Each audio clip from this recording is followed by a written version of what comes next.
Nesse vídeo a gente vai ver a questão dos vícios de linguagem. Então, por exemplo, há 10 anos atrás, subiu para cima, encarar de frente. Se você escutar expressões como essa, significa que os professores vão estar muito incomodados. E um corretor, né, de uma prova do Enem, ele vai se deparar com tais deslizes em sua redação na prova do Enem. Eu preparei algumas coisas para a gente entender. Então, como a gente pode ver aí, ó, cacofonia, porcada, viela, bocadela. Então, são os vícios de linguagem. Então, os principais vícios de linguagem, eles são muito comuns na língua falada, mas eles são uma deturpação da forma culta padrão da língua portuguesa.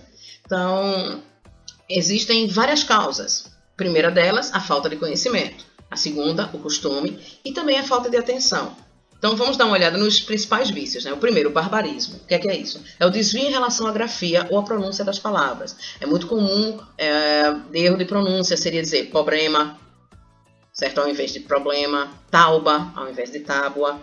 Então, na grafia, um tipo de erro recorrente é escrever adivinhar, em vez de adivinhar com i. Na maior parte dos casos, isso acontece porque o aluno confunde o som da pronúncia da palavra com a escrita. Prestar muita atenção nessa questão. E no caso do erro morfológico, ou seja, a gafe ocorre ao conjugar o verbo. Por exemplo, escrever se eu pôr a roupa, quando o correto seria se eu puser a roupa. Em caso de erro semântico, onde a gente troca uma palavra por outra e muda o sentido totalmente da frase. Por exemplo, absolver o assunto. O certo seria absorver o assunto. Absolver é perdoar. Então, absolver com L e absorver com R são coisas totalmente diferentes. Arcaísmo. É um caso de ocorrência muito mais rara, né? E é o emprego de palavras antigas que não se usam muito tempo. Então, por exemplo, ao invés de usar você usar vossa mercê. Ao invés de usar por favor, você usar por obséquio. Não está errado, mas é um erro e um vício de linguagem, né? É algo que demonstra pouca atualização. Ambiguidade.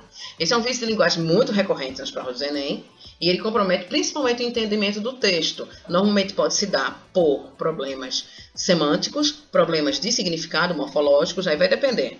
Então, ela é uma frase que ela pode ter um sentido duplo, como por exemplo, onde está a gata da sua irmã? Essa frase possui dois sentidos, que a irmã pode ter uma gata, ou ela está sendo elogiada por sua aparência. Sem um contexto é impossível definir. Então, se você vir nessa tirinha aqui, ó, vendo pôr do sol. Ela pode ser interpretada que o pôr do sol está à venda, ou pode ser interpretado que você está enxergando o pôr do sol. A sutileza de tudo isso parece um trocadilho, mas na verdade é um vício de linguagem. Cacófatos. É um som desagradável presente na frase. O cacófato não chega a ser um erro, mas prejudica a leitura do texto, né? Por isso ele deve ser evitado.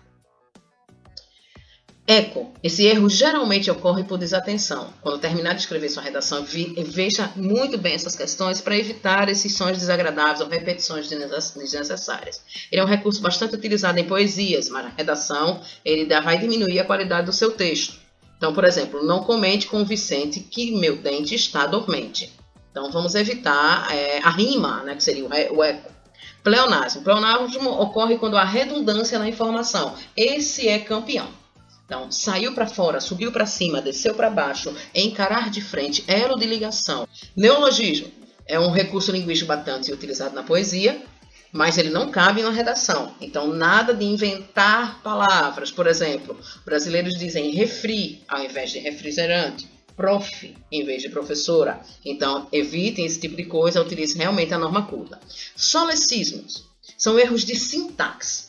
E aí pode acontecer principalmente devido à falta de conhecimento das normas formais da língua portuguesa. Então, vou ver alguns casos. Quando há erro de concordância, sobrou diversos brigadeiros. O certo seria sobraram. Erro de regência, minha mãe assistiu o programa. O certo é, minha mãe assistiu ao programa. Porque quando você assiste a alguma coisa. Erro de colocação. Me empresta uma caneta. O certo seria, empresta-me uma caneta. Sabe por quê? Porque não se começa a frase com pronome oblíquo. Plebeísmo. Essa é uma ocorrência cuja nomeação deveria da palavra plebeu. Então, ela caracteriza pelo uso de expressões que denotam algum tipo de falta de instrução para quem fala ou quem escreve. Então, exemplos de plebeísmo são gírias, que são muito utilizadas na oralidade, mas não devem estar na redação. Tá? Preste muita atenção nessa questão também.